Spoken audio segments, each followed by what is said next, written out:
जिला परिषद मीटिंग को वर्जन कले सदस्य।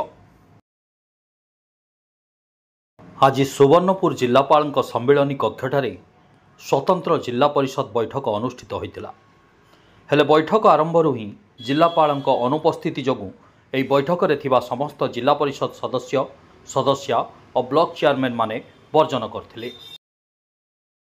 विगत जिला परिषद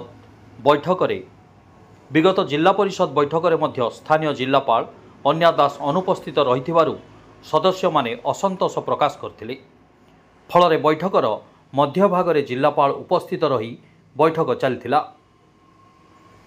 हेले आजिर एही स्वतंत्र जिला परिषद बैठक रे पुणी जिलापाल जग न देबारु बाध्य होई वर्जन करछंती समस्त सदस्य। खूब शीघ्र जिलापाल अन्या दास को एही जिल्लारु बदली करिवाकू दाबी करछंती जिला परिषद सदस्य माने। आमे जिला परिषद सभारू कक्षत्याग करिकरी पळिने आसी विगत सभारे मध्य जिला परिषद सभारे आमर जिलापाल अनुपस्थित रहिले। कक्षत्याग कला परे जिलापाल आइले विगत मीटिंग अनुष्ठित होइदिला। आज स्वतंत्र जिला परिषद सभारे भी जिलापाल अनुपस्थित रहिले।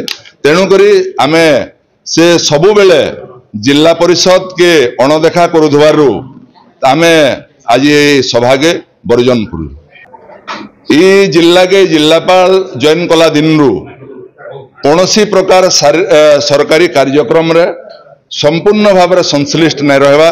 ऊपर ठाउरिया भाव में गोटे जिलापाल सोनपुर जिले में अवस्थापित होइजन। सरकार एप्रति दृष्टि दौन ना ये सोनपुर जिला सोनपुर जिले में रूपांतरित होइबा।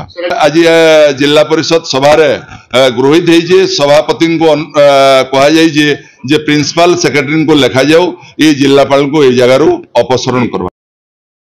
Subarnapur Prakash Chandra Bewarta report spotlight India.